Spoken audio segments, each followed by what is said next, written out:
Hi മക്കൾസ്, welcome to Edupot. എല്ലാ മക്കൾക്കും എജുപോട്ടിലേക്ക് സ്വാഗതം. ഒരുപാട് കുട്ടികൾ മെസ്സേജ് ചെയ്യുന്നുണ്ട്. ഇപ്പൊ നമ്മൾ പല വീഡിയോസുകളും ചെയ്യുമ്പോൾ പല കുട്ടികളും മെസ്സേജ് ചെയ്തിട്ടുണ്ട്. അതുപോലെ തന്നെ പേഴ്സണൽ ആയിട്ട് മെസ്സേജ് ചെയ്തിട്ടുണ്ട്. സാറേ, ചാന്ദ്രദിനം വരാണല്ലോ, ചാന്ദ്രദിനം വരുമ്പോൾ ഞങ്ങൾക്ക് സ്കൂളിലൊക്കെ ഒരുപാട് അല്ലെങ്കിൽ പല രീതിയിൽ എന്ത് ചെയ്യുന്നുണ്ട്, പല കാറ്റഗറി ആയിട്ട് ഞങ്ങൾക്ക് ക്വിസ് കോമ്പറ്റീഷൻ നടക്കും അല്ലെ, ക്വിസ് കോമ്പറ്റീഷൻ നടക്കാറുണ്ട്. അപ്പൊ ഞങ്ങൾക്ക് അതിലൊരു വിന്നർ ആവണം, അതിന് എജുപോട്ട് ഹെൽപ്പ് ചെയ്യുമെന്ന് ചോദിക്കും. അങ്ങനെ സാറേ എന്ന് വിളിക്കും. കാരണം കഴിഞ്ഞത് നമ്മൾ എന്ത് ചെയ്യുന്നുണ്ട്, വായനാദിന ക്വിസ് ചെയ്തപ്പോൾ അത് ഒരുപാട് കുട്ടികൾക്ക് എന്ത് ചെയ്തിട്ടുണ്ട്, ഹെൽപ്ഫുൾ ആയിട്ടുണ്ട്. അത് പറഞ്ഞ് മെസ്സേജ് ചെയ്തിട്ടുണ്ട്. ക്വിസ് കോമ്പറ്റീഷൻ ഒക്കെ എല്ലാ സ്കൂളിലും അന്ന് തകൃതിയായിട്ട് തന്നെ നടന്നിട്ടുണ്ട്. അത് അടിപൊളിയായിട്ട് തന്നെ നമ്മുടെ മക്കൾ ചെയ്തിട്ടുണ്ട്. അപ്പൊ അങ്ങനെ വന്നപ്പോൾ ഇനിയൊരു സ്പെഷ്യൽ ഡേ അല്ലെങ്കിൽ ഇനിയൊരു സ്കൂളുകളിൽ നടക്കാൻ പോകുന്ന ഒരു ക്വിസ് കോമ്പറ്റീഷൻ ആണ്, അല്ലെങ്കിൽ ഒരു ക്വിസ് മത്സരമാണ് നമ്മുടെ ചാന്ദ്രദിനം അല്ലെങ്കിൽ ലൂണാർ ഡേ എന്ന് ഉദ്ദേശിക്കുന്നത്. അപ്പൊ അതിൽ വേണ്ട കുറേ ക്വസ്റ്റ്യൻസ് ഉണ്ടാവും. ക്വസ്റ്റ്യൻസ് ചിലപ്പോൾ തീരില്ല, പക്ഷെ നമുക്ക് എല്ലാം എടുക്കാൻ പറ്റില്ലല്ലോ. അപ്പൊ നമ്മുടെ ഹൈസ്കൂൾ കാറ്റഗറി അല്ലെങ്കിൽ നമ്മുടെ 7th 8th ഈ ക്ലാസ്സുകളിലൊക്കെ ഏത് ക്ലാസ് ആവട്ടെ, ഇവിടെയൊക്കെ ചോദിക്കുന്നത്. കാരണം ക്ലാസ് വൈസ് ആയിരിക്കില്ല സ്കൂളിലൊന്നും ഈ ക്വസ്റ്റ്യൻ അല്ലെങ്കിൽ ക്വിസ് കോമ്പറ്റീഷൻ നടത്താം.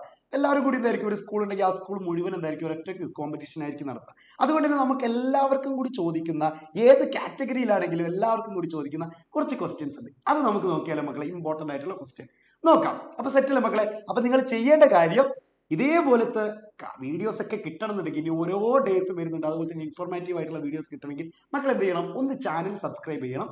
അതുപോലെ തന്നെ ആരെങ്കിലും ഇത് കാണാത്തവരുണ്ടെങ്കിൽ അല്ലെങ്കിൽ ഇത് ആർക്കും ഈ ചാനലിനെ പറ്റി അറിയില്ലെങ്കിൽ മക്കളൊന്ന് അവർക്കൊരു ഹെൽപ്പ് കൂടിയായിരിക്കും, അതൊന്ന് ഷെയർ ചെയ്ത് കൊടുക്കുക. പിന്നെ ഈ വീഡിയോ ഇഷ്ടപ്പെട്ട് കഴിഞ്ഞാൽ ഒന്ന് എന്ത് ചെയ്യുക, ലൈക്ക് ചെയ്യുക, കമന്റും കൂടി ചെയ്യുക. ഓക്കെ ആണോ മക്കളെ? അതുപോലെ തന്നെ ഇതിന്റെ നോട്ട്സ് കാര്യങ്ങളൊക്കെ കിട്ടണമെങ്കിൽ നമ്മുടെ വീഡിയോയിൽ എന്തുണ്ട്, ഇതിന്റെ കമന്റ് ബോക്സിൽ ഒരു ലിങ്ക് കൊടുത്തിട്ടുണ്ട്. വീഡിയോ കമന്റ് ബോക്സിൽ ലിങ്ക് കൊടുത്തിട്ടുണ്ട്.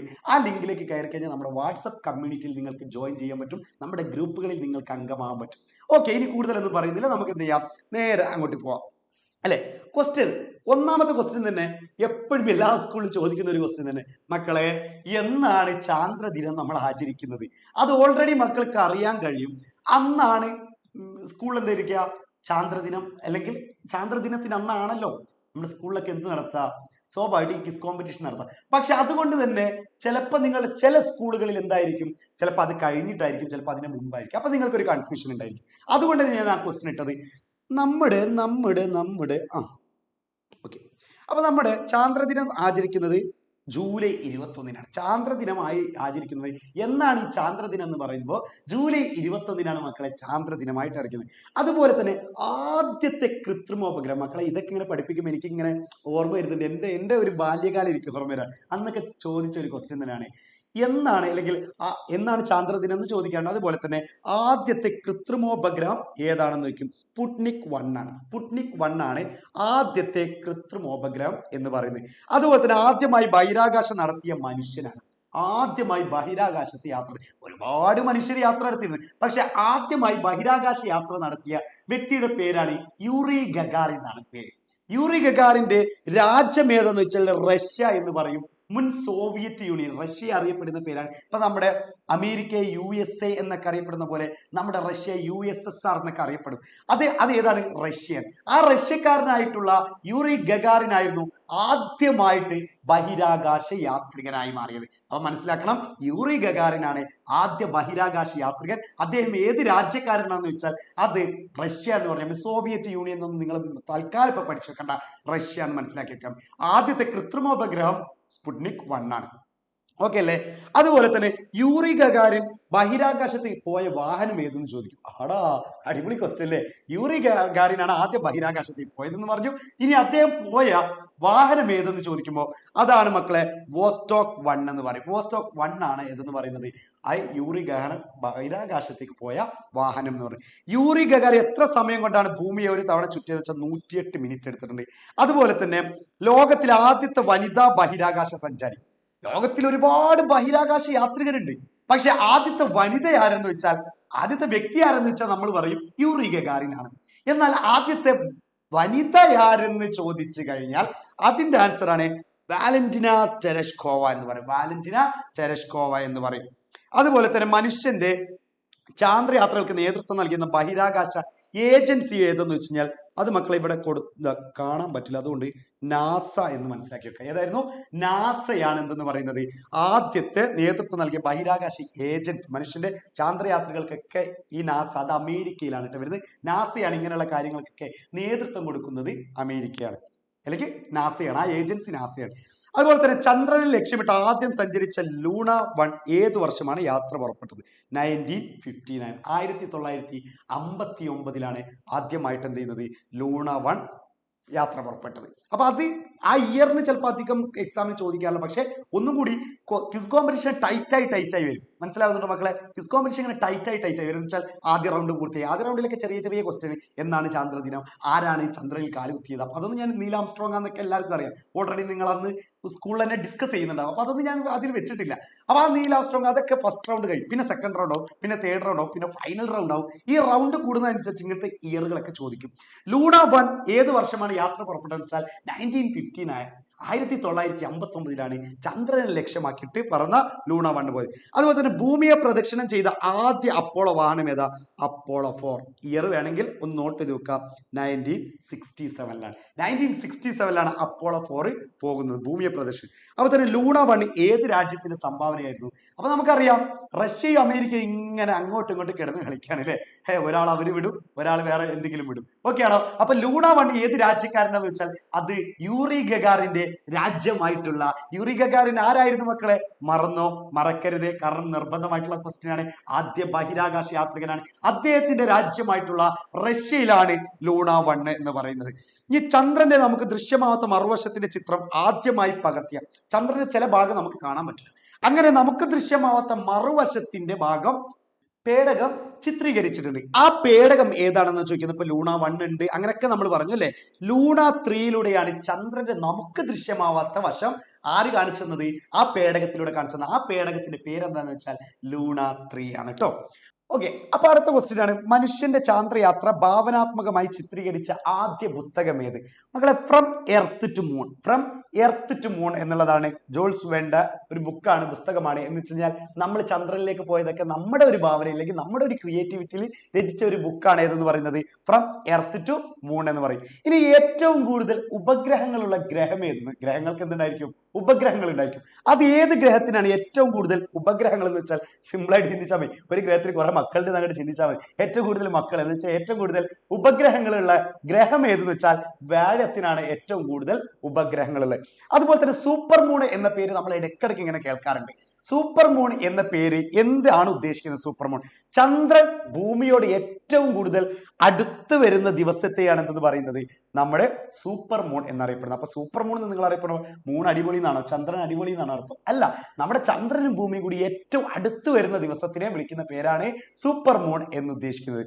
ഓക്കെ, ഇനി നെക്സ്റ്റ് ക്വസ്റ്റ്യൻ ആണ്, ഇന്ത്യയുടെ ആദ്യത്തെ കൃത്രിമ ഉപഗ്രഹം. ഇപ്പൊ നമ്മൾ പറഞ്ഞ പോലെ തന്നെ നമ്മൾ എന്ത് ചെയ്തിട്ടുണ്ട്? ഇപ്പൊ ലോകത്തിന്റെ കാര്യങ്ങളൊക്കെ വിട്ടു നമ്മൾ എന്ത് ചെയ്തിട്ടുണ്ട്?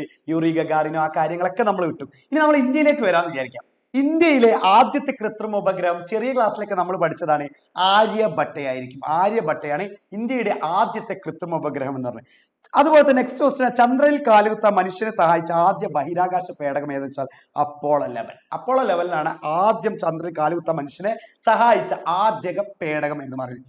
ഇനി വിദ്യാഭ്യാസ ആവശ്യങ്ങൾക്കായി ഇന്ത്യ വിക്ഷേപിച്ച വിദ്യാഭ്യാസ കാര്യങ്ങൾക്കുമായിട്ട് നമ്മളിങ്ങനെ ഓരോ കാര്യങ്ങൾക്ക് നമ്മൾ എന്ത് ചെയ്യുന്നുണ്ടാവും? നമ്മൾ ഉപഗ്രഹങ്ങൾ ഇങ്ങനെ വിക്ഷേപിക്കുന്നുണ്ടാവും. അപ്പൊ സ്വാഭാവികമായിട്ട് നമ്മുടെ വിദ്യാഭ്യാസ ആവശ്യങ്ങൾക്കായിട്ട് ഇന്ത്യ വിക്ഷേപിച്ച ഉപഗ്രഹം ഏതെന്ന് വെച്ചാൽ എജുസാറ്റ്. എജുസാറ്റ്, എജു എന്ന് കേട്ടെന്ന് നമുക്കറിയാം, എജു പൊട്ടിന്റെ എജു അല്ലെ, അല്ലെങ്കിൽ എഡ്യൂക്കേഷന്റെ എജു എന്ന് വെച്ചാൽ വിദ്യാഭ്യാസമാണെന്ന് മനസ്സിലാക്കി. അത് അങ്ങോട്ട് ആലോചിച്ചാൽ മതി. വിദ്യാഭ്യാസത്തിന്റെ ഇതാണ് എജു എന്നുള്ള ഫസ്റ്റ് വാക്ക് ഉപയോഗിക്കില്ല. അപ്പൊ എജുസാറ്റ് ആണ് നമ്മൾ ഇന്ത്യ വിദ്യാഭ്യാസ ആവശ്യങ്ങൾക്കായിട്ട് വിക്ഷേപിച്ച ഉപഗ്രഹം എന്ന് പറയുന്നത്. ഇനി പൊട്ടിത്തെറിയിലൂടെ നശിക്കുന്ന നക്ഷത്രത്തെ പറയുന്ന പേര്. ഓരോ പൊട്ടിത്തെറികളൊക്കെ അവിടെ ഇവിടെ ഉണ്ടാവാറുണ്ട്. അങ്ങനെ പൊട്ടിത്തെറിയിലൂടെ നശിച്ചു പോകുന്ന നക്ഷത്രത്തെ വിളിക്കുന്ന പേരാണ് സൂപ്പർ നോവ എന്ന് പറയും. അപ്പൊ സൂപ്പർ മൂൺ എന്തായിരുന്നു?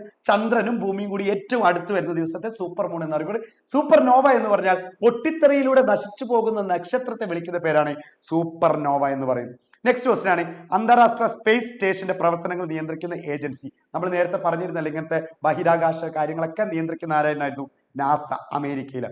ഇനി ചന്ദ്രോപരിതലത്തിൽ കാണപ്പെടുന്ന മൂലകം ഏതാണെന്ന്? ചന്ദ്രോപരിതലത്തിൽ കാണപ്പെടുന്ന മൂലകം ഏതാന്ന് വെച്ചാൽ ടൈറ്റാനിയം. ടൈറ്റാനിയം ആയിരുന്നു ഏതെന്ന് പറയുന്നത് ചന്ദ്രോപരിതലത്തിൽ ഏറ്റവും കൂടുതൽ കാണപ്പെടുന്ന മൂലകം. അല്ലെങ്കിൽ ഏറ്റവും കൂടുതൽ കാണപ്പെടുന്ന മൂലഘട്ടം മക്കളെ. അതുപോലെ തന്നെ സൂര്യനോട് അടുത്ത ഗ്രഹം ഏതായിരുന്നു? സൂര്യനോട് അടുത്ത ഗ്രഹമാണ് ബുധൻ. സൂര്യനോട് അടുത്ത ഗ്രഹം ബുധനായിരിക്കും. ഇനി എന്നാണ് ഈ ഭൗമദിനം എന്ന് പറഞ്ഞത്? അപ്പൊ ചാന്ദ്രദിനം നമ്മൾ പറഞ്ഞിട്ടുണ്ട്, നമ്മൾ എന്തായിരുന്നു, ജൂലൈ 21 ആണെങ്കിൽ എന്നാണ് ഭൗമദിനം എന്ന് വെച്ചാൽ ഏപ്രിൽ 22-നാണ് ഭൗമദിനം. ഈ ചന്ദ്രനിൽ നിന്ന് പ്രകാശം ഭൂമിയിൽ എത്താൻ എടുക്കുന്ന സമയം എത്ര വെച്ചാൽ 1.3 സെക്കൻഡ് ആണ്. 1.3 സെക്കൻഡ് മാത്രമേ ചന്ദ്രനിൽ നിന്ന് പ്രകാശം എവിടേക്ക് ഭൂമിയിലേക്ക് എത്താൻ എടുക്കുന്ന സമയം, അത്രയേ ഉള്ളൂ.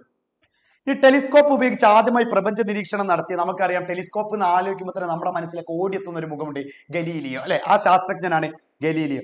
ഇനി ഫസ്റ്റ് മെൻ ഓൺ മൂൺ എന്ന കൃതിയുടെ കർത്താവ്, ഫസ്റ്റ് മെൻ ഓൺ മൂൺ എന്ന പുസ്തകത്തിന്റെ അല്ലെങ്കിൽ ആരാണ് അത് രചിച്ച ആളെന്ന് ചോദിക്കുന്നത്, ആരാണ്? H.G. വെൽസ് ആയിരുന്നു. അതുപോലെ തന്നെ ആധുനിക ജ്യോതിശാസ്ത്രത്തിന്റെ പിതാവ് ആരാണ്? ആധുനിക ജ്യോതിശാസ്ത്രത്തിന്റെ പിതാവ് കോപ്പർനിക്കസ് ആണെങ്കിൽ ചന്ദ്രനിൽ നോക്കിയാൽ നമ്മുടെ ഭൂമിയിലെ കാണപ്പെടുന്ന മനുഷ്യ നിർമ്മിതി എന്ന് വെച്ചാൽ സിനിമയിലൊക്കെ പറയാറുണ്ട്, ചൈനയിലെ വൻമതിലിനെയാണ് നമുക്ക് എവിടുന്ന് കാണാൻ പറ്റുക? നമ്മുടെ ചന്ദ്രനിൽ നിന്ന് നോക്കിക്കഴിഞ്ഞാൽ ഭൂമിയിൽ നിന്ന് അല്ലെങ്കിൽ ഭൂമിയിലെ മനുഷ്യ നിർമ്മിതിയിൽ കാണപ്പെടാൻ പറ്റിയ ഒരു സംഭവമാണ് ചൈനയിലെ വൻമതിൽ, ഗ്രേറ്റ് വാൾ ഓഫ് ചൈന എന്ന് പറയും. ഇനി ഇന്ത്യയിലെ ആദ്യത്തെ റോക്കറ്റ് വിക്ഷേപണ കേന്ദ്രം തുമ്പയാണ്. തുമ്പ എവിടെയാണ് മക്കളെ? കേരളത്തിലാണെന്നും കൂടി മനസ്സിലാക്കാം. തിരുവനന്തപുരം ജില്ലയിലാണ് തുമ്പ എന്ന് മനസ്സിലാക്കാം.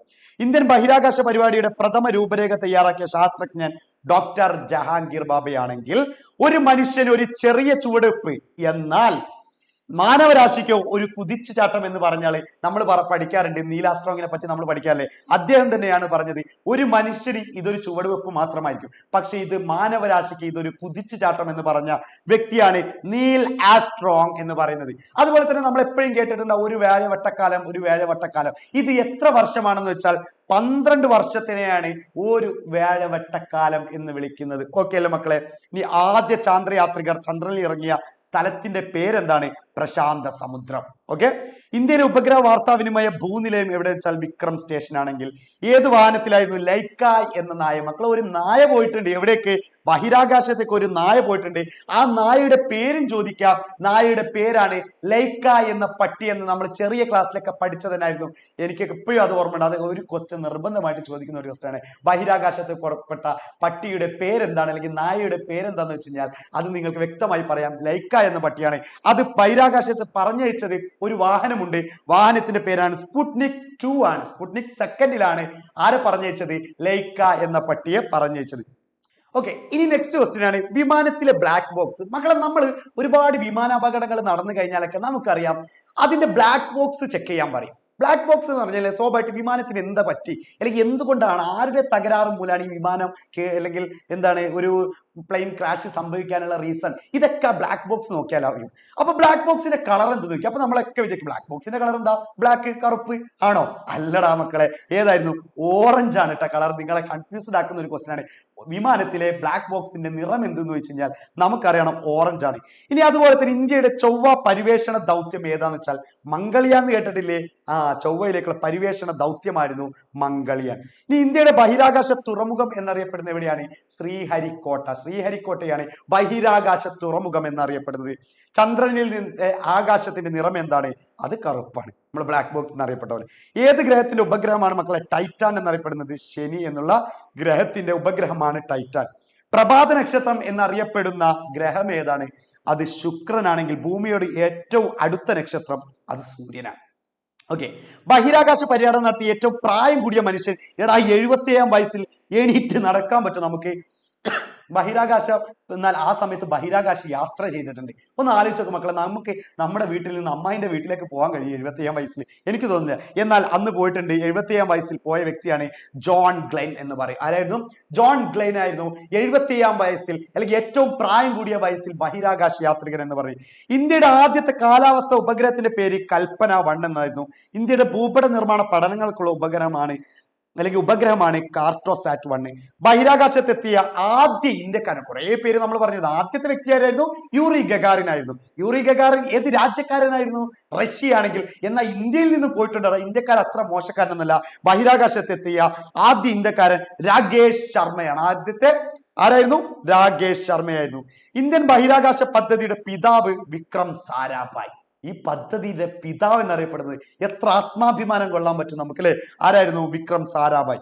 ISRO നിലവിൽ വന്ന വർഷം 1969 ആണെങ്കിൽ ISROയുടെ ആസ്ഥാനം ബാംഗ്ലൂർ ആണ്. അതുപോലെ തന്നെ ചന്ദ്രയാൻ 1 വിക്ഷേപിക്കുമ്പോഴുള്ള ISROയുടെ ചെയർമാൻ ആരാണെന്ന് വെച്ചാൽ ജി മാധവൻ നായരാണ്. അയാൾക്കൊക്കെ അഭിമാനിക്കാൻ പറ്റിയ ഒരു സംഭവം തന്നെയാണ്. ഇന്ത്യയുടെ ആദ്യത്തെ ചാന്ദ്ര പരിവേഷണ ദൗത്യം ചന്ദ്രയാൻ 1 ആയിരുന്നു. അതുപോലെ തന്നെ ചന്ദ്രയാൻ 1 പ്രൊജക്ട് ഡയറക്ടർ ആരായിരുന്നു? അണ്ണാദുരൈ ആയിരുന്നു അല്ലെ. അണ്ണാദുരൈ, അണ്ണാ DMK എന്നുള്ള പാർട്ടിയൊക്കെ ഉണ്ട്. അണ്ണാദുരൈ ആയിരുന്നു ചന്ദ്രയാൻ 1 പ്രൊജക്ട് ഡയറക്ടർ എന്ന് പറയുന്നത്. ചന്ദ്രയാൻ 1 വിക്ഷേപിക്കാൻ ഉപയോഗിച്ച റോക്കറ്റ് PSLV C-11 ആയിരുന്നു. ഇന്ത്യയുടെ ചാന്ദ്ര മനുഷ്യൻ എന്നറിയപ്പെടുന്ന ആരാണ്? മൈൽ സോമി അണ്ണാദുരൈ ആയിരുന്നു. ഓക്കെ അല്ലെ മക്കളെ. അതുപോലെ തന്നെ ബഹിരാകാശത്തെത്തിയ ആദ്യ ഇന്ത്യൻ വനിത ആരാണ്? അദ്ദേഹത്തിന്റെ നമ്മൾ ഒരുപാട് ചെറിയ ക്ലാസ്സിലൊക്കെ നമ്മൾ എന്ത് ചെയ്യുന്നുണ്ട്, പഠിക്കുന്നുണ്ട്. എല്ലാവർക്കും ഓർമ്മിക്കാൻ ഈ ഒരു നിമിഷത്തിൽ നമ്മൾ ഓർമ്മിക്കേണ്ട ഒരു സംഭവമാണ് ബഹിരാകാശത്തെത്തിയ ആദ്യ ഇന്ത്യൻ വനിത കൽപ്പന ചൗളയായിരുന്നു. ബഹിരാകാശത്തെത്തിയ ആദ്യ ഇന്ത്യൻ വനിത കൽപ്പന ചൗള ആണെങ്കിൽ അകാലത്തിൽ പൊലിഞ്ഞ നക്ഷത്രം എന്ന് അമേരിക്കൻ പത്രങ്ങൾ വിശേഷിപ്പിച്ചതും ആരെ തന്നെയാണ്? ഈ കൽപ്പന ചൗള തന്നെ. കാരണം കൽപ്പന ചൗള മരണപ്പെട്ടിട്ടുണ്ട്, അവിടെ നിന്നുള്ള ഇതിൽ നിന്ന് മരണപ്പെട്ടു പോയിട്ടുണ്ട്. അതുകൊണ്ട് തന്നെ അകാലത്തിൽ പൊലിഞ്ഞു പോയ നക്ഷത്രം എന്നാണ് അമേരിക്കൻ പത്രങ്ങളൊക്കെ അന്നത്തെ മാധ്യമങ്ങൾ മുഴുവൻ എഴുതി കൂട്ടിയത് ആരെ പറ്റിയായിരുന്നു? നമ്മുടെ കൽപ്പന ചൗള. കൽപ്പന ചൗള അന്തരിച്ച വർഷം ഞാനൊക്കെ ജനിച്ചു കഴിഞ്ഞിട്ടുണ്ട്. അപ്പൊ നിങ്ങൾ വിചാരിക്കും സാറിന് കുറെ പ്രായം ഉണ്ടല്ലേ? ഇല്ലടാ, ചെറിയ പ്രായമുള്ളൂ. 2003 എന്തെന്ന് പറയുന്നത് കൽപ്പന ചൗള അന്തരിച്ചത്. ഓക്കെ അല്ലേ മക്കളെ. നെക്സ്റ്റ് ക്വസ്റ്റ്യൻ, ബഹിരാകാശത്ത് കൂടുതൽ കാലം ചെലവഴിച്ച ഇന്ത്യൻ വനിത. കൂടുതൽ കാലം ചെലവഴിക്കാൻ നമ്മളൊരു വീട്ടിൽ നിന്ന് മറ്റൊരു വീട്ടിലേക്ക് പോയി കഴിഞ്ഞാൽ തന്നെ വേഗം അവിടെ നിന്നിട്ട് വരാൻ തോന്നും. എന്നാൽ അവിടെ അത്രക്കും സൗകര്യവും എല്ലതും ഉണ്ടായത് കൊണ്ടായിരിക്കും ആദ്യത്തെ ഇന്ത്യൻ വനിത സുനിത വില്യംസ് ആണ്. കൂടുതൽ കാലം ചെലവഴിച്ച ഇന്ത്യൻ വനിത സുനിത വില്യംസ് ആണെങ്കിൽ വിക്രം സാരാഭായ് ബഹിരാകാശ കേന്ദ്രം സ്ഥിതി ചെയ്യുന്നത് എവിടെയാണ് മക്കളെ? തുമ്പയിലാണ്. കേരളത്തിലെ റോക്കറ്റ് വിക്ഷേപണ കേന്ദ്രം അത് തന്നെയാണ്. തുമ്പ കാരണം എവിടെയുള്ളതാണ്? തിരുവനന്തപുരമാണ്. അതുകൊണ്ട് നമുക്കറിയാം കേരളത്തിലെ റോക്കറ്റ് വിക്ഷേപണ കേന്ദ്രം തുമ്പ തന്നെയാണ്. മിസൈൽ മാൻ എന്നറിയപ്പെടുന്ന ഇന്ത്യൻ ശാസ്ത്രജ്ഞൻ, അത് അറിയാത്തവരാരും ഉണ്ടായിട്ടില്ല. ലെവൽ 1 നിങ്ങളോട് ക്വസ്റ്റ്യൻ ചോദിക്കും. ഫസ്റ്റ് ലെവലിലെ ക്വസ്റ്റ്യൻ ഒക്കെ ഇതൊക്കെ ആയിരിക്കും. ഏതെന്ന് പറയുന്നത് നിങ്ങളുടെ ചിലപ്പോൾ ക്ലാസ് കട്ട് ചെയ്തൊക്കെ ക്വിസ് കോമ്പറ്റീഷൻ ഒക്കെ പോകുന്നവരുണ്ടാവും. അപ്പൊ ഞാനൊക്കെ എന്താണ് ക്ലാസ് കട്ട് ചെയ്യാൻ വേണ്ടിയിട്ട് ക്വിസ് കോമ്പറ്റീഷൻ ഒക്കെ പങ്കെടുക്കും. ചില ക്വിസ് കോമ്പറ്റീഷനിൽ എന്താണ് അങ്ങോട്ട് ഗ്രൂപ്പായിട്ടൊക്കെ ഇരുത്തും. അപ്പൊ അവർക്ക് നന്നായിട്ട് അറിയണോണ്ട് ഞാൻ ഗ്രൂപ്പ് ആയതുകൊണ്ട് ഞങ്ങൾ രണ്ടാളും വിന്നർ എന്നൊക്കെ പറയാറുണ്ട്. ഡിഗ്രിക്ക് പഠിക്കുമ്പോഴും +2 പഠിക്കുമ്പോഴൊക്കെ ഇങ്ങനെ പോകാറുണ്ട് ക്വിസ് കോമ്പറ്റീഷൻ ഒക്കെ. ഓക്കെ, അപ്പൊ ലെവൽ 1 ചോദിക്കുന്ന ഒരു ക്വസ്റ്റ്യൻ ആണ്. മിസൈൽ മാൻ എന്നറിയപ്പെടുന്നതാണ് ഡോക്ടർ APJ അബ്ദുൽ കലാം. മക്കളെ, നമ്മൾ വീണ്ടും പറയാണ്, ആരെങ്കിലും ഈ ചാനൽ സബ്സ്ക്രൈബ് ചെയ്യാത്തവരുണ്ടെങ്കിൽ ഒന്ന് സബ്സ്ക്രൈബ് ചെയ്യുക. അതുപോലെ തന്നെ നിങ്ങൾക്ക് ഇത്രയും ക്വിസ് കോമ്പറ്റീഷൻ പറ്റിയ ക്വസ്റ്റ്യൻസ് ആണ് സാറ് തരുന്നതെന്ന് മക്കൾക്ക് തോന്നിയിട്ടുണ്ടെങ്കിൽ മാത്രം ഒന്ന് ലൈക്ക് ചെയ്യുക. അതുപോലെ തന്നെ ഈ വീഡിയോ കഴിഞ്ഞാൽ ഒന്ന് കമന്റ് കൂടി ചെയ്യുക. നിങ്ങൾക്ക് ഹെൽപ്ഫുൾ ആണോ, നിങ്ങൾക്ക് ഓക്കെ ആണോ എന്നുള്ളത് കൂടി ഒന്ന് കമന്റ് ചെയ്താൽ എത്രയും ബെറ്റർ ആയിരിക്കും. അതുപോലെ തന്നെ നമുക്ക് വരുന്ന വീഡിയോസും അതുപോലെ തന്നെ ഇൻഫോർമേറ്റീവ് ആയിട്ടുള്ള വീഡിയോസ് ഒക്കെ അറിയണമെങ്കിൽ നമ്മുടെ വാട്സപ്പ് കമ്മ്യൂണിറ്റി ജോയിൻ ചെയ്യുക. എങ്ങനെയാണ് വാട്സപ്പ് ഗ്രൂപ്പിൽ ജോയിൻ ചെയ്യുക മക്കളെ? നമ്മുടെ വീഡിയോക്ക് താഴെ കമന്റ് ബോക്സിൽ ഒരു ലിങ്ക് കൊടുത്തിട്ടുണ്ട്. അതിൽ ക്ലിക്ക് ചെയ്ത് കഴിഞ്ഞാൽ മക്കൾ എവിടെ എത്തും? നമ്മുടെ വാട്സപ്പ് ഗ്രൂപ്പിലെത്തും. അവിടെ നമ്മളൊക്കെ ഉണ്ടാവും. സെറ്റ് ആക്കണം, അടിച്ചു പൊളിക്കണം. ഓക്കെ, അത് വേറെ കാര്യം. അപ്പൊ സുനിത വില്യംസ് ആണ് ഏറ്റവും കൂടുതൽ കാലം ബഹിരാകാശത്ത് ചെലവഴിച്ച ഇന്ത്യൻ വനിത എന്ന് പറഞ്ഞിട്ടുണ്ട്. ബഹിരാകാശത്ത് വെച്ച് മാരത്തോൺ ഓട്ട മത്സരത്തിൽ പങ്കെടുത്ത വനിത, അതും സുനിത വില്യംസ്. എടാ, ഇയാൾക്ക് ഭ്രാന്താണടാ, എന്താണിത്? മാരത്തോണിനൊക്കെ പങ്കെടുക്കാം. ഇനി ചന്ദ്രനെ കുറിച്ചുള്ള പഠനത്തെ അറിയപ്പെട്ടുന്ന പേരാണ് സെലനോളജി എന്ന് പറയും. ചന്ദ്രനെ കുറിച്ചുള്ള പഠനത്തെ ഓളജി എന്ന് വരുമ്പോഴൊക്കെ LOGY, ഇപ്പൊ ബയോളജി അങ്ങനെ പറയല്ലേ, സോഷ്യോളജി ഇങ്ങനത്തെ വാക്കുകളൊക്കെ കേൾക്കാറില്ലേ? അതുപോലെ തന്നെ നമുക്ക് എന്താണ് അങ്ങനെയുള്ള ഓളജി എന്ന് പറയുന്നൊക്കെ പഠനത്തെ ബാധിക്കുന്നതാണ്. സെലനോളജിയാണ് ചന്ദ്രനെ കുറിച്ചുള്ള പഠനമെങ്കിൽ അത് പഠിക്കുന്ന ശാസ്ത്ര ശാഖയെ വിളിക്കുന്ന പേരാണ് സെലനോഗ്രഫി എന്നാണ് വിളിക്കുക. ചന്ദ്രനെ കുറിച്ച് പഠിക്കുന്ന ശാസ്ത്ര ശാഖയെ വിളിക്കുന്ന പേരാണ് സെലനോഗ്രഫി. ഈ സെലനോഗ്രഫിയുടെ പിതാവ് എന്നറിയപ്പെടുന്ന ആരാണ്? ജോഹാൻ ഹിമോണിമസ് മോട്ടർ ആയിരുന്നു നമ്മുടെ സെലനോഗ്രഫിയുടെ. അതൊക്കെ ലെവൽ 3 ഒക്കെ എത്തുമ്പോൾ ഈ ക്വസ്റ്റ്യൻ ഉണ്ടാവും കേട്ടോ. ഞാൻ എല്ലാ ലെവലിലുള്ള ക്വസ്റ്റ്യനും മക്കൾക്ക് തന്നിട്ടുണ്ട്. ഓക്കെ, ഇന്ത്യയുടെ ചാന്ദ്ര പദ്ധതിക്ക് ചന്ദ്രയാൻ എന്ന പേര് നൽകിയതാര്? അത് AB വാജ്പേയി ആണ്. AB വാജ്പേയി ആണ് ചാന്ദ്രയാൻ എന്നുള്ള ഈ ഒരു ദൗത്യത്തിന് അല്ലെങ്കിൽ ചാന്ദ്ര പദ്ധതിക്ക് ചാന്ദ്രയാൻ എന്ന പേര് നൽകിയത് AB വാജ്പേയി ആണ്.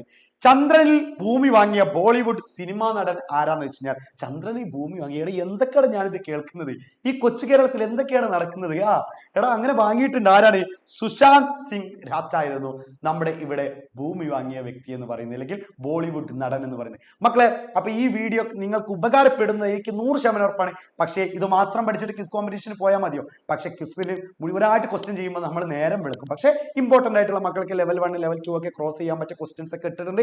എന്നാലും ലെവൽ 3 കഴിഞ്ഞിട്ടുള്ള ക്വസ്റ്റ്യൻസ് അത്ര കഠിന കട്ടിയുള്ള ക്വസ്റ്റ്യൻസ് ഒന്നും നമ്മൾ ഇട്ടിട്ടില്ല. അപ്പൊ അതിനൊക്കെ നമ്മൾ എന്ത് ചെയ്യുന്നുണ്ട്, നമ്മൾ ഗൂഗിളൊക്കെ സെർച്ച് ചെയ്യുന്ന വേണം. പക്ഷെ എന്നാൽ പോലും മക്കൾക്ക് ഇതൊരു മുതൽക്കൂട്ട് തന്നെയാവും. ഇതേപോലെ നമ്മുടെ സ്പെഷ്യൽ ഡേസിനൊക്കെ നമ്മൾ എന്തായിരിക്കും നിങ്ങൾക്ക് ക്വസ്റ്റ്യൻസും കാര്യങ്ങളൊക്കെ തരും. മക്കൾ ചെയ്യേണ്ടത് എന്താണ്, ഞാൻ ഓൾറെഡി പറഞ്ഞ പോലെ തന്നെ ഒന്ന് വീഡിയോക്ക് ലൈക്ക് ചെയ്യുക, കമന്റ് ചെയ്യുക. അതുപോലെ തന്നെ നിങ്ങൾ വിന്നർ ആവാനുണ്ടെങ്കിലും നിങ്ങൾ സ്കൂളിൽ നിങ്ങൾക്ക് ഇത് ഉപകാരപ്പെട്ടിട്ടുണ്ടെങ്കിൽ സ്കൂളത്തെ ഇത് കഴിഞ്ഞാൽ വീണ്ടും ഈ വീഡിയോ എടുത്ത് വന്നിട്ട് നിങ്ങൾ എന്ത് ചെയ്യും, ഒന്ന് കമന്റ് ചെയ്യണം. വീഡിയോ കാണണമെന്ന് ഞാൻ പറയുന്നില്ല, ആദ്യം കണ്ടു കഴിഞ്ഞ ശേഷം നിങ്ങൾക്ക് അത് ഉപകാരപ്പെട്ടിട്ടുണ്ടെങ്കിൽ മക്കൾ എന്ത് ചെയ്യണം, അതൊന്ന് തിരിച്ചു വന്നിട്ട് സ്കൂളിലൊക്കെ വിട്ട് തിരിച്ചു വന്നിട്ട് സാറേ ഇത് ഞങ്ങൾക്ക് ഉപകാരപ്പെട്ടിട്ടുണ്ട് ഒന്ന് കമന്റ് ചെയ്യണം മക്കളെ. അപ്പൊ നമുക്ക് എന്താണ്, ഉപകാരപ്പെടാതെ നിങ്ങൾക്ക് വീഡിയോ ചെയ്തിട്ട് കാര്യമില്ലല്ലോ. അതുകൊണ്ട് മക്കളെ നമ്മൾ എന്തായിരിക്കും അടുത്ത സ്പെഷ്യൽ ഡേ വരാനുള്ളത്, നമ്മുടെ ഓഗസ്റ്റിലൊക്കെ ഇൻഡിപെൻഡൻസ് ഡേ വരുന്നുണ്ട്. ജൂലൈ കഴിഞ്ഞു, ഇനി ഇൻഡിപെൻഡൻസ് ഡേ ആണ് വരുന്നത്. അതിന് നിങ്ങൾക്ക് കിടിലനായിട്ടുള്ള സംഭവം വരും. അപ്പൊ അതൊക്കെ മക്കളെ സെറ്റ് ആക്കണം.